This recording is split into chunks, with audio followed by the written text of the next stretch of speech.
Thanks so much for today. I had a lot of fun and I'm completely full. Could you send me the group photo that you took today? I still haven't received the photo. I think you should have sent it to me already. After officially dividing the house, my daughter threw me onto a makeshift bed in the storage room. Better than nothing, right? What she didn't know was that I had already transferred all my assets during my lifetime, and that property was no longer mine.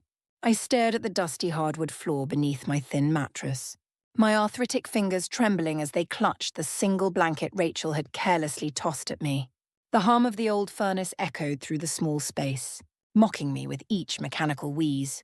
My heart ached with a heaviness I couldn't shake. 68 years of life, and this is what it had come to, sleeping among cardboard boxes filled with my teaching awards and old mathematics textbooks. Mom, you should be grateful, Rachel had said earlier, her voice dripping with that artificial sweetness that made my stomach turn.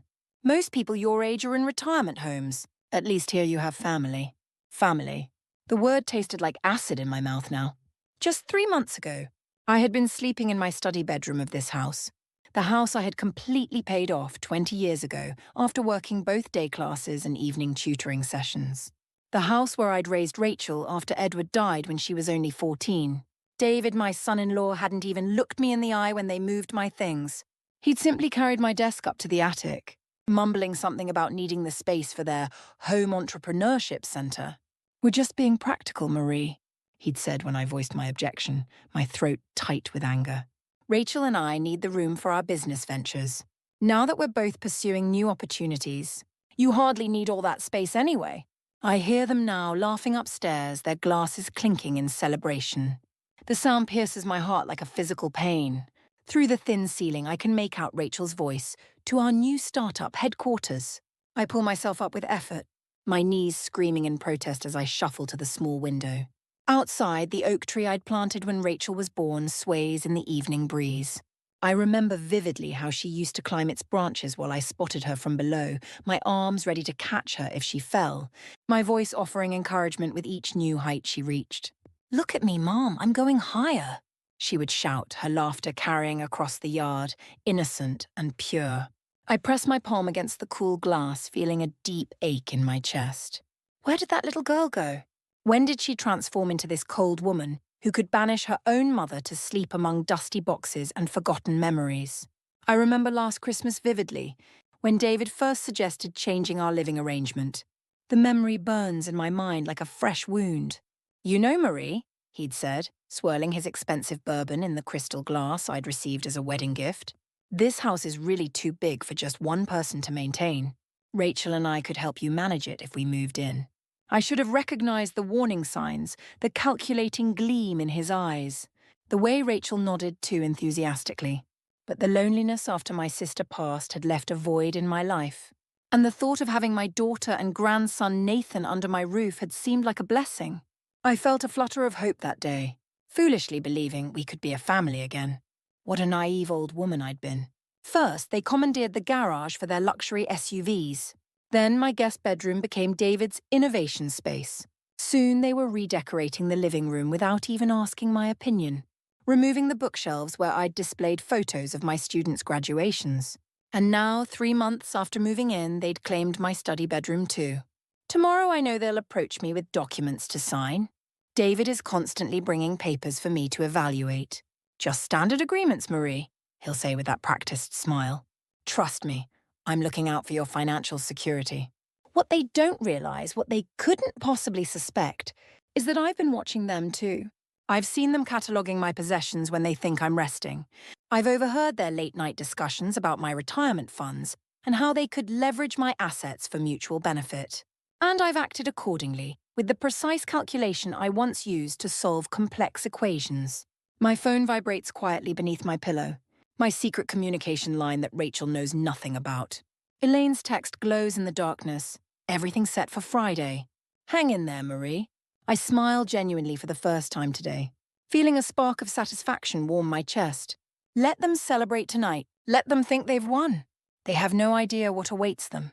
As I settle back onto the thin mattress, listening to their excited voices above me, I close my eyes and take comfort in the knowledge that will soon shatter their illusions. This house, the centerpiece of their greedy schemes, is already beyond their reach, and soon they'll discover just how thoroughly I've outmaneuvered them. The furnace clicks and hums in the darkness. Click, hum, like a metronome counting down to the moment when everything will change. I had always believed that motherhood meant sacrifice. For 30 years, I had convinced myself that giving everything to Rachel was what love meant, what being a good mother required. The framed photograph on my makeshift nightstand captures a moment from that other life. Rachel at her college graduation, her arm slung carelessly around my shoulders. I'm beaming with pride in the image, having worked both teaching and tutoring jobs to put her through that expensive private university she'd insisted on attending. "You're making an investment in my future, Mom," she had said with such conviction. "Someday I'll take care of you." That someday has arrived, I suppose, in the form of this threadbare mattress and the constant smell of dust and forgotten papers. I wince as I sit up, my back stiff from another restless night. Through the small window, I can see the garden I've tended for decades. Yesterday, David mentioned they were thinking of upgrading it, removing my carefully cultivated perennials to install some trendy water feature Rachel had seen on a home design website. The door opens without a knock, and Rachel appears with a mug of lukewarm coffee that sends a bitter aroma through the room. "Morning, Mom. Got a busy day ahead, so we need the storage room in an hour. You should probably get dressed and move to the porch until dinner." The porch is nothing more than a small enclosed space with a metal folding chair. This is my existence now, being shuffled from one inadequate space to another in my own home. I feel a flash of anger burning in my chest, but I swallow it down. "Richard called yesterday," I say carefully, watching her reaction.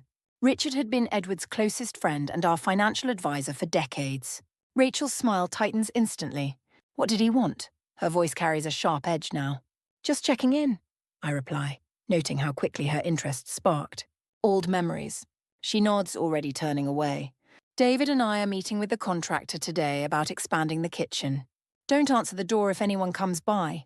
After she leaves, I pull out the small notebook I keep hidden inside my pillowcase and make another detailed entry. I've been documenting everything since the day they moved in.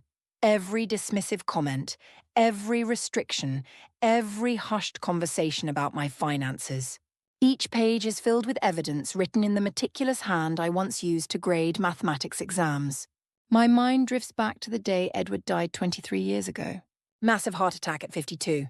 One moment we were planning our anniversary trip, and the next I was a widow with a 14-year-old daughter, my world shattered into unrecognizable pieces. We had insurance, of course, and Edward had been smart with investments. But raising Rachel alone, giving her everything she wanted, the designer clothes, the dance lessons, the international school trips, had gradually depleted those resources. I can still feel the anxiety of those years, watching our savings diminish while trying to maintain a brave face. I never remarried, though there had been several interested colleagues. My world revolved entirely around my daughter. When she brought home average grades, I spent hours tutoring her myself. When she crashed her first car, I dipped into my retirement to buy her another. When she abandoned her MBA program halfway through, I paid off her student loans, ignoring the knot of disappointment in my stomach. "Mom, nobody finishes business school these days unless they want a boring corporate job," she'd explained condescendingly, as if I couldn't possibly understand modern career paths. Then she met David.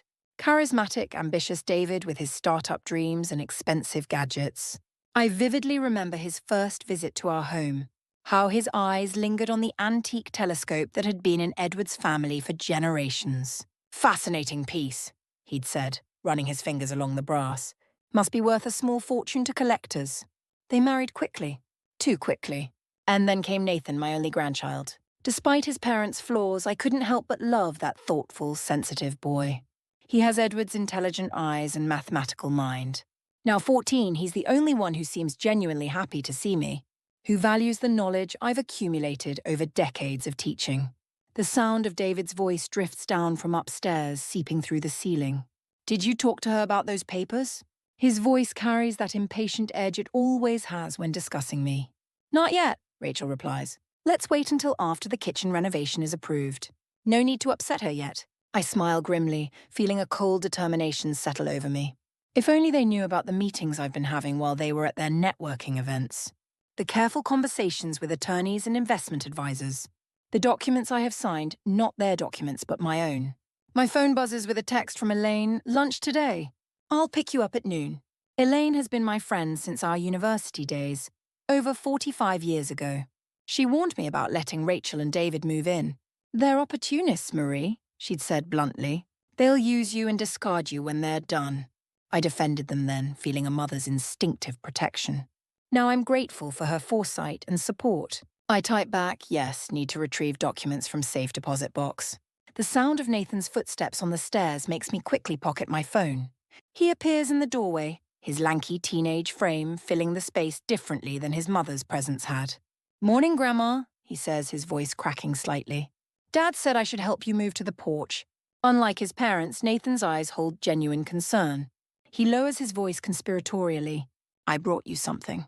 From his pocket, he pulls a small digital music player and earbuds.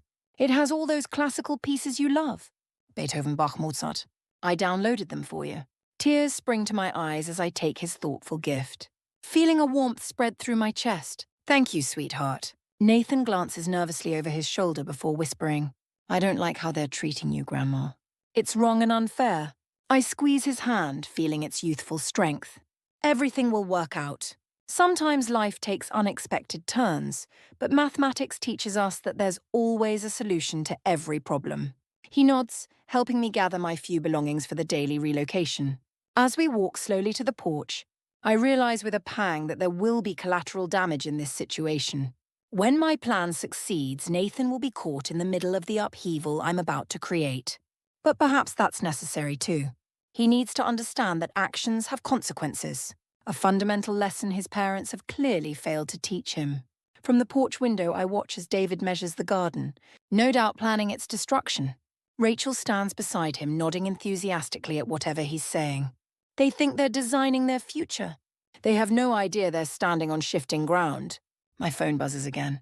Elaine, everything in place. Friday will change everything. 3 more days. I can endure the storage room, the porch. The condescension for just 3 more days. I breathe deeply, drawing on the patience that served me through 30 years of teaching restless teenagers. Days in the Wilson household have developed a predictable rhythm of humiliation. This morning, like every morning, Rachel knocks sharply on the storage room door at precisely 7:15 a.m. Mom, we need to get some things from storage. You'll have to move to the porch now. I carefully fold my nightgown and place it in the small plastic bin that now contains my entire wardrobe.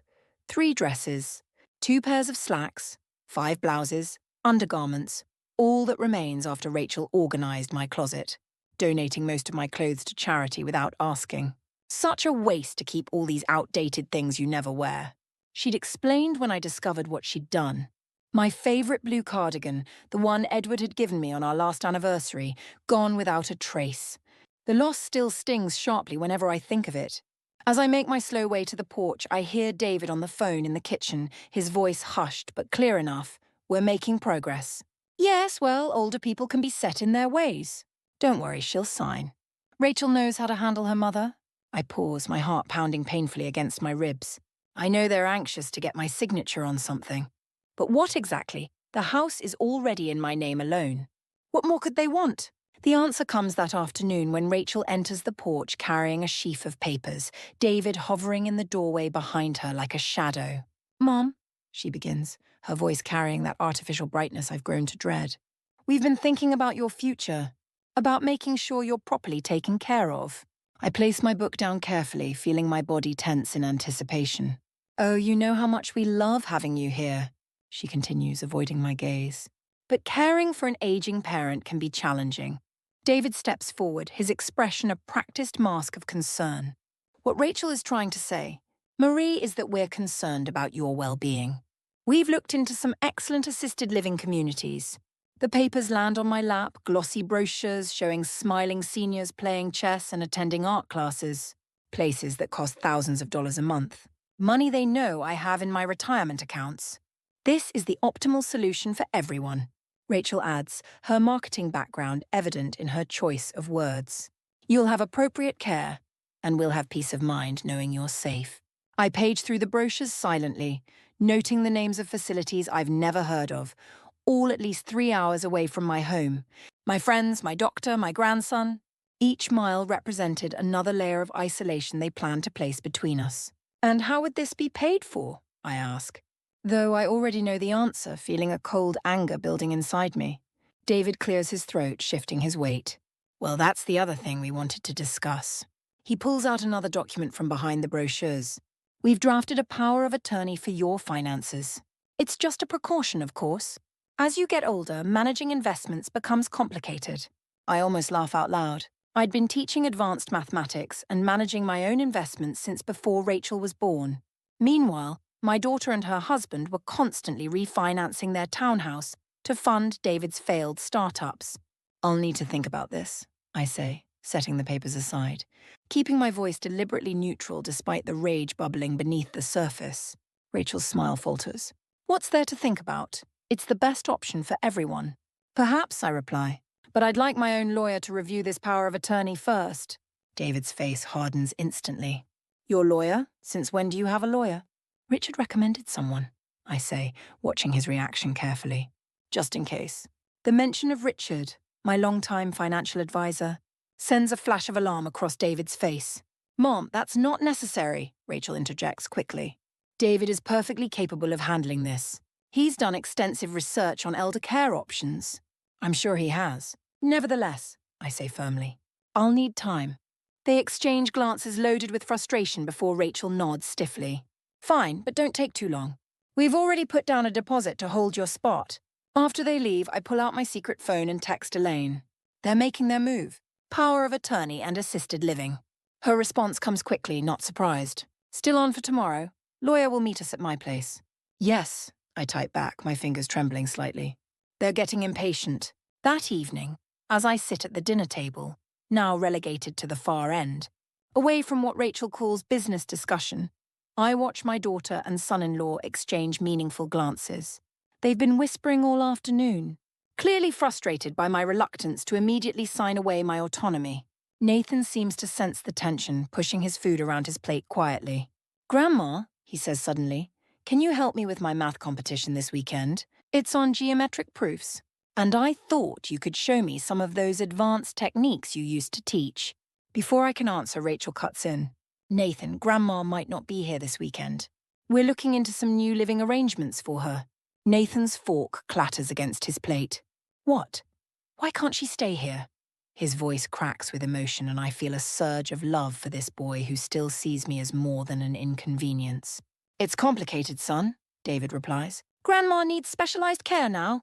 No, she doesn't, Nathan protests, his face flushing. She takes care of herself perfectly well. She even helped me with my calculus homework last week when you said you were too busy. Rachel shoots me an accusatory look, as if I'd deliberately undermined her parental authority. That's enough, Nathan.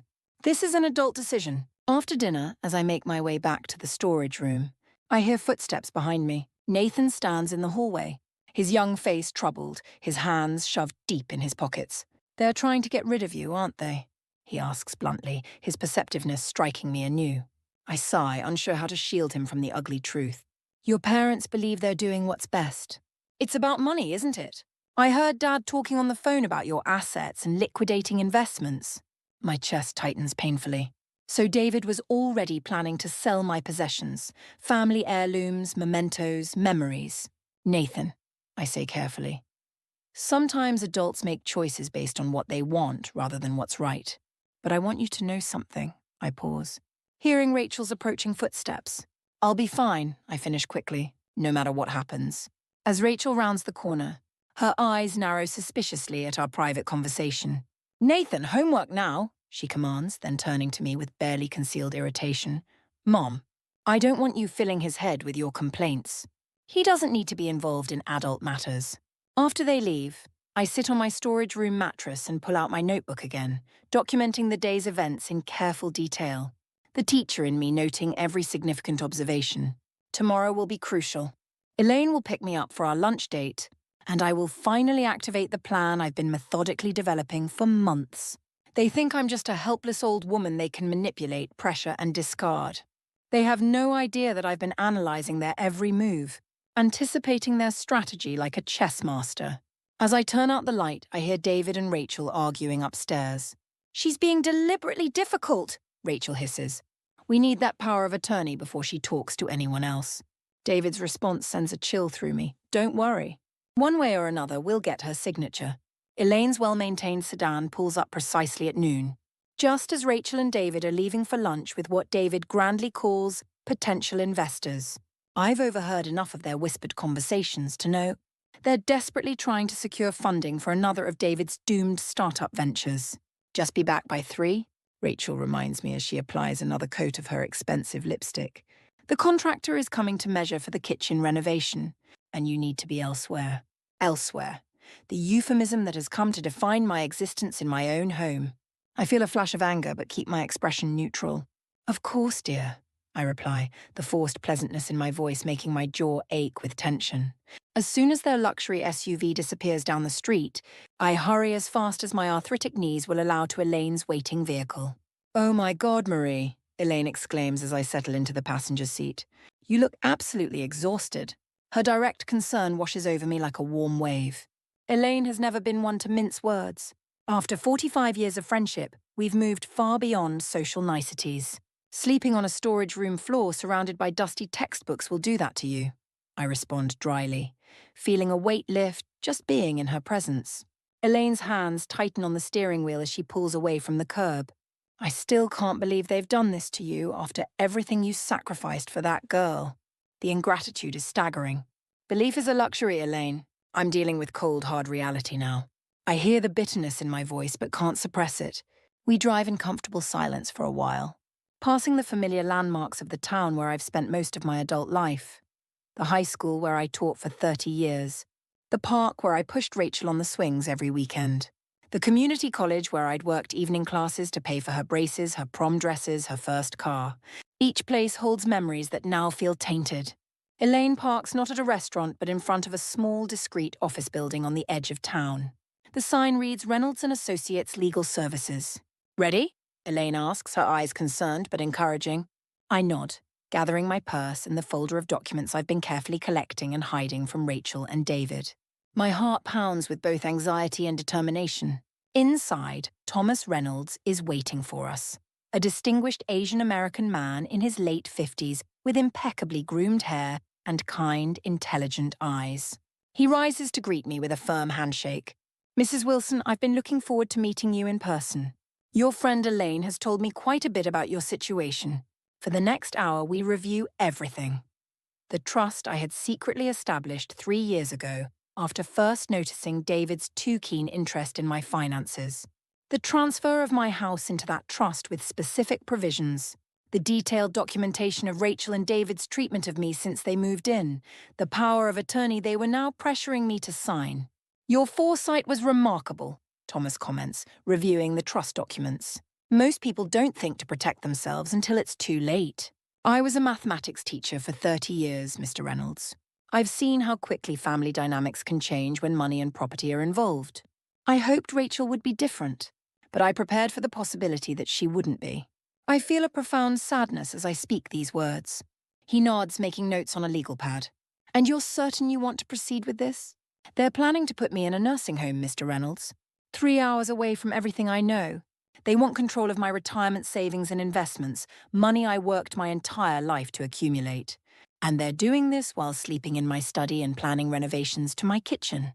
The emotion catches in my throat, but I swallow it back. My voice remains steady, betraying none of the hurt and betrayal churning inside me. "Yes, I'm absolutely certain." "Very well." He turns to his computer, typing rapidly. "I'll have the final documents ready for your signature tomorrow. Then we can proceed with serving the formal notice on Friday as planned." Elaine squeezes my hand under the table, the pressure a silent affirmation of support. "What about Nathan?" she asks, knowing my deep concern for my grandson. Thomas smiles gently. "The educational trust Mrs. Wilson established for Nathan remains completely separate and protected. His college education and future academic pursuits are secure regardless of what happens with his parents." As we prepare to leave, Thomas hands me a small device. "A voice recorder," he explains. "Given what you've told me about their increasing pressure tactics, It might be wise to document any conversations about the power of attorney or your finances. Back in Elaine's car, I feel lighter than I have in months. The plan is in motion. After years of watching, waiting, and methodically preparing, I am finally taking back control of my life. Want to get some real lunch before I take you back to that prison? Elaine asks, only half joking. Yes, but first I need to make another stop. I give her directions to Riverside Park, where a bench overlooking the water had been dedicated to Edward after his death. I haven't visited in months, not since Rachel had started restricting my outings. Elaine waits in the car while I make my way slowly to the bench. The bronze plaque gleams in the sunlight. Edward Wilson, beloved husband, father, and educator. I sit down, feeling closer to him here than anywhere else. I hope I'm doing the right thing, Edward, I whisper, my voice catching. She's still our daughter, but I don't recognize her anymore. I don't think you would either. A gentle breeze rustles the leaves above me, and I allow myself a moment of profound grief. Not just for my late husband, but for the daughter I had raised and lost to greed and materialism, for the family that might have been.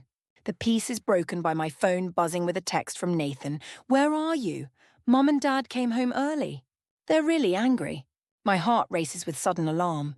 I quickly reply, having lunch with Elaine. We'll be home soon. Another text follows immediately. Dad is saying you're probably meeting with lawyers. Mom is crying and saying you don't trust them. My stomach knots with anxiety. How could they know? Have they been monitoring my movements, checking my phone? Tell them I'll be home in 20 minutes, I text back, then hurry as fast as my aching knees will allow back to Elaine's car. We need to go, I say urgently as I slide into the passenger seat. They suspect something? Elaine drives quickly but carefully back to my house. As we pull up, I can see Rachel pacing on the front porch, her face contorted with anger. David stands beside her, his posture rigid with tension. Want me to come in with you? Elaine asks, glaring at the couple on the porch. No, I say, steeling myself. This is something I need to handle alone. I emerge from the car, nodding goodbye to Elaine. As I approach the house, Rachel storms down the steps toward me, her designer heels clicking aggressively on the concrete. Where were you? She demands, her voice sharp with accusation. And don't say lunch with Elaine. We called her office. They said she took the day off. I meet her gaze steadily, feeling surprisingly calm in the face of her anger. We ate elsewhere. I wasn't aware I needed to provide an itinerary. David steps forward, his voice low and threatening.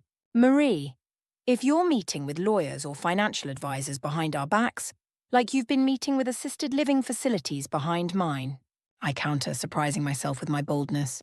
The mathematics teacher who never backed down from school administrators resurfaces in me. They exchange worried glances, clearly unsettled by my newfound confidence. Mom, Rachel says, her voice suddenly softer, calculated. We're only trying to help you. You're getting older. You need support. I look at my daughter, truly look at her, and wonder how the sweet child I'd raised had become this manipulative stranger. The realization brings a fresh wave of sadness. I think I'd like to rest now, I say simply, walking past them into the house, my head held high despite the heaviness in my heart. In the hallway, I spot Nathan watching from the staircase, his eyes wide with concern. I give him a reassuring smile, trying to convey that everything will be all right. Back in my storage room, I sit on the mattress and pull out the voice recorder Thomas had given me. I place it carefully under my pillow, then take out my notebook to document this latest confrontation in precise detail. 2 more days, I remind myself. 2 more days until everything changes. I take a deep breath, feeling both trepidation and resolve. Friday morning arrives with an unusual stillness. For the first time in weeks, I don't dread opening my eyes to face another day of humiliation. Instead, I feel a peculiar calm, the kind that comes not from peace but from certainty. Rachel knocks on my door at the usual time, but instead of her typical impatient rap, her knuckles barely make contact with the wood. Mom, her voice carries forced cheerfulness. I made your favorite breakfast, French toast with cinnamon. I haven't seen my special French toast recipe attempted in this house since before they moved in. The sudden generosity can only mean one thing. Today is the day they plan to get my signature on that power of attorney. A cold determination settles over me.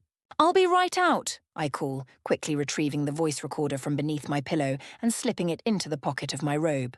In the kitchen, the scene is elaborately staged. The table is set with the good china, my good china, which had been packed away in boxes since they'd claimed the dining room needed modernizing. David is already seated, his face arranged in an approximation of warmth. Nathan sits silently watching the performance with suspicious eyes. "Good morning, Marie," David says, standing to pull out my chair with exaggerated courtesy. "Beautiful day, isn't it?" I settle into the seat, noting the stack of documents sitting just to the side of the table, poorly concealed beneath a magazine. My heart pounds, but my mind remains clear. "Yes, quite lovely," I reply, accepting the plate of French toast Rachel sets before me with a flourish. I notice immediately that she's forgotten to add vanilla to the batter, a key ingredient in my recipe. "I thought we could all spend some time together today," Rachel continues, pouring coffee into my cup. "Maybe look through some old photo albums. It's been ages since we reminisced about your teaching days." I take a bite of the French toast, which is soggy in the center. Rachel has never learned the proper cooking temperature. The taste is both disappointing and oddly symbolic. "That sounds nice," I say. "Though I thought you and David had that meeting with the kitchen contractor today." A flash of annoyance crosses Rachel's face before she recovers. "Oh, we rescheduled. Family comes first, after all." Family comes first. The phrase that had guided my entire life now weaponized as a tool of manipulation. I feel a surge of anger but keep my expression neutral. I eat slowly, watching as Rachel and David exchange glances, clearly impatient for me to finish so they could proceed with their plan. Nathan remains quiet, observing everything with growing unease, his intelligent eyes missing nothing. When I finally set down my fork, David clears his throat. "Actually, Marie, before we get to those photo albums, there's something we need to discuss." He reaches for the papers beside the table.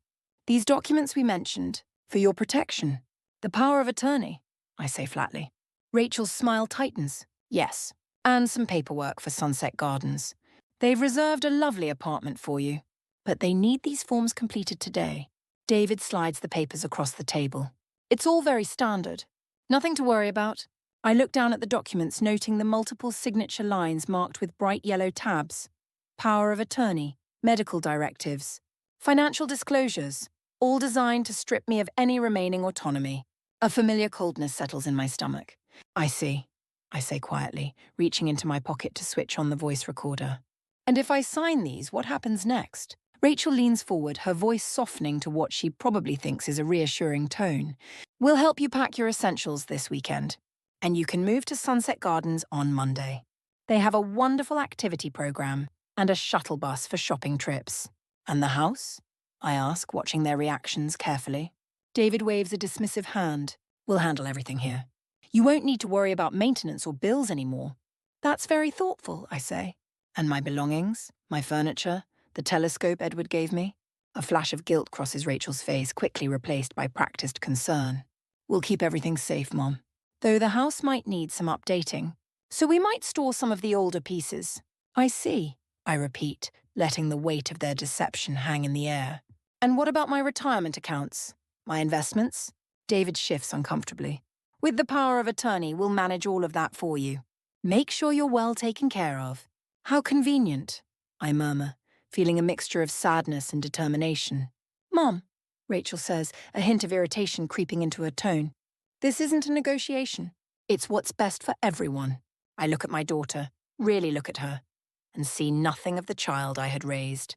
All the bedtime stories I'd read, the skinned knees I'd bandaged, the tears I'd wiped away, the sacrifices I'd made, none of it seems to matter now. In the end, I'm just an inconvenience to be managed, an asset to be liquidated. The realization cuts deep. "Everyone?" I ask softly. "Or just you and David?" Rachel's facade cracks. "For God's sake, Mom, we're trying to help you." "Why do you have to be so difficult?" "Because it's my life," I say firmly. "My home, my money, my decision." David's face darkens. "Marie, be reasonable. You can't manage on your own anymore. You need us." I reach for the pen they had placed beside the documents, watching as their expressions shift to relief. I uncap it slowly, deliberately, feeling the weight of the moment. "You know," I say conversationally, "it's interesting that you've already reserved a room at Sunset Gardens. That place costs nearly $5,000 a month. Were you planning to pay for that out of my retirement savings? Or were you expecting Medicare to cover it?" Rachel blinks, clearly thrown by the question. "Well, your accounts, of course. You've always been so good at saving. And after my savings are depleted, what then?" The teacher in me is asking questions with answers I already know, leading them down a logical path. David interjects. We're not going to let that happen, Marie. I smile, but there is no warmth in it. No, you wouldn't. Because once the money runs out, there would be no reason to maintain the pretense of caring for my welfare, would there? Rachel gasps. Mom, how could you say such a thing? Instead of answering, I set the pen down and reach into my other pocket, pulling out a business card. I think it's time we had an honest conversation. But first, I should introduce you to someone. The doorbell rings precisely on schedule, sending a jolt of satisfaction through me.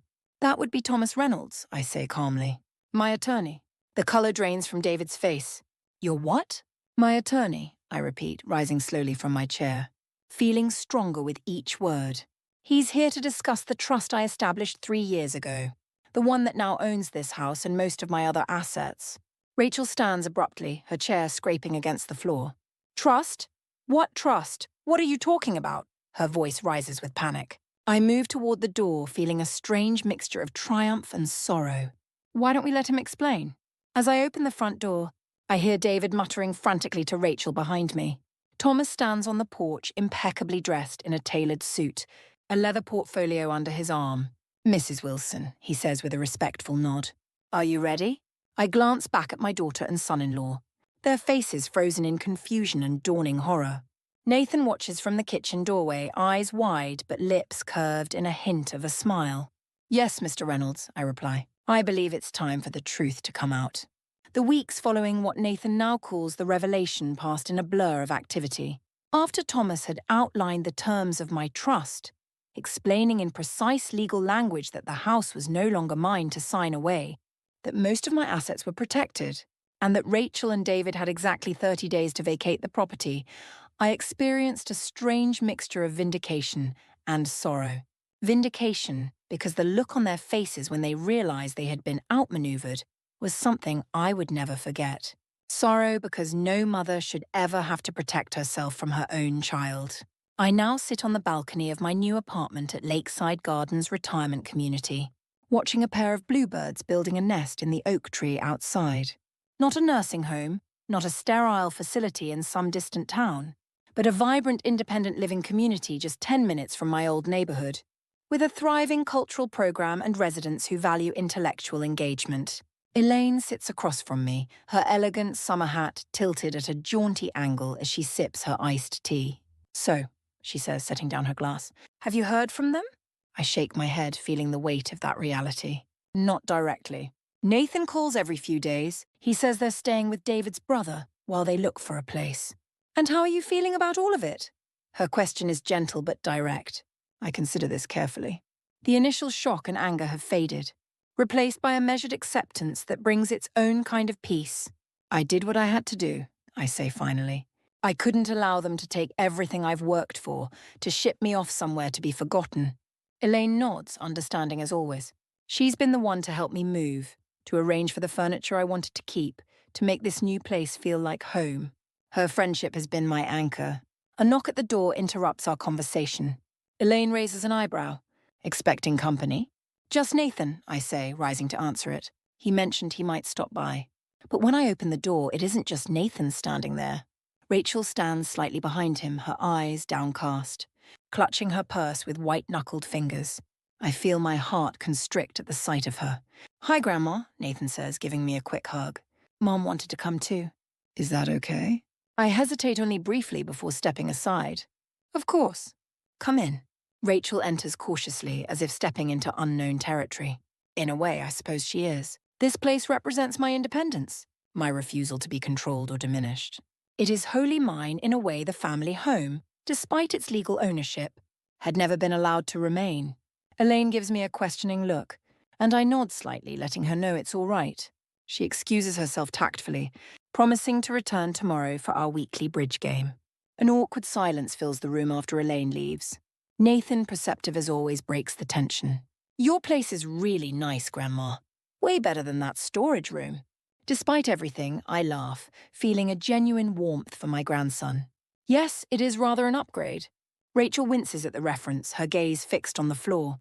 It's lovely, Mom, she says quietly. I gesture toward the living room. Let's sit down, shall we? As we settle onto the comfortable furniture I'd selected myself, I note the changes in my daughter. The designer clothes and perfect makeup are gone. replaced by simple jeans and a ponytail.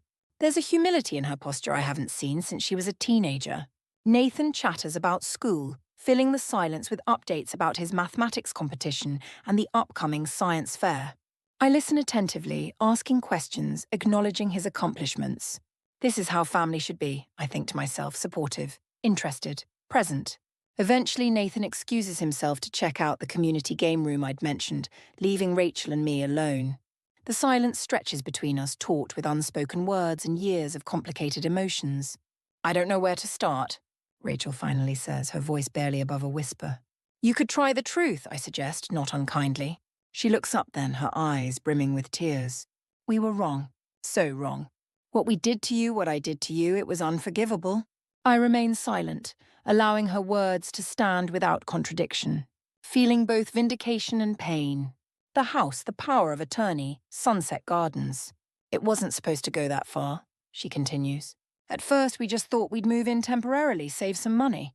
But then David started talking about the equity in the house, about your retirement funds and you listened, I finish for her. She nods miserably. I listened. I convinced myself it was for the best, that you needed our help. But really, we were the ones who needed help. We've been drowning in debt for years. David's startup failures, my shopping habits, we were desperate. The confession doesn't surprise me. I'd suspected as much from overheard conversations and the constant stream of packages arriving at the house. Still, hearing her admit it brings a strange relief. David is furious, she continues. He wanted to contest the trust, but our lawyers said it was ironclad. A hint of grudging admiration creeps into her voice. You really thought of everything. I had to, I say simply. Rachel wipes away a tear. I don't know what happens now. Between us, I mean. I consider her question carefully. The hurt runs deep, the betrayal deeper still. Yet across from me sits not just the woman who had relegated me to a storage room, but also the little girl who had once climbed into my lap for comfort. The teenager who had sobbed on my shoulder over her first heartbreak. The young woman I had walked down the aisle in her father's absence. I don't know either, I admit. Trust once broken isn't easily repaired, but Nathan shouldn't be caught in the middle. She nods, clearly having expected worse. I've arranged for him to visit whenever he wants, I continue. The trust I established will pay for his college education directly. That part was never in question. Rachel's eyes widen. You still did that for him? Even after everything? He's my grandson, I say simply. He deserves a future unencumbered by adult mistakes. She looks down at her hands. You're a better mother than I deserved. The words hang in the air between us, raw and honest. I don't contradict her, but I don't turn away either. We sit together in the complicated truth of that statement. I should go, she says finally, standing. Thank you for seeing me. I walk her to the door where Nathan is waiting, having returned from his exploration of the facilities. This place is awesome, Grandma. They have a math club and everything. I smile, genuinely pleased by his enthusiasm. You're welcome any time, Nathan. Your room is always ready. I'd made sure that my new apartment had a second bedroom specifically for my grandson's visits. As they prepare to leave, Rachel pauses. Mom, I know it's not enough, but I am sorry. Truly sorry. I look at my daughter, really look at her, and see something I haven't seen in years, sincerity. Not manipulation, not calculation, just honesty. I know, I say softly. And I do. After they leave, I return to the balcony, watching as their car pulls away. The future of our relationship remains uncertain, but for the first time in years, there's a possibility of something real, something based on respect rather than exploitation. The bluebirds are still working on their nest, carrying twigs and bits of string, building something new from scattered pieces. I smile at the symbolism, the mathematician in me appreciating patterns in nature. My phone buzzes with a message from Elaine. Survived the invasion? Bridge club tomorrow still on? I type back yes to both. Bring wine. Stories to tell. As the evening light softens around me, I feel a profound sense of peace. Not because everything is resolved. It isn't, and might never be completely, but because I have finally honored my own worth. The makeshift bed in the storage room seems like a distant memory now. I have reclaimed not just my dignity, but my future. At 68, I have started a new chapter, and this one will be written entirely on my own terms.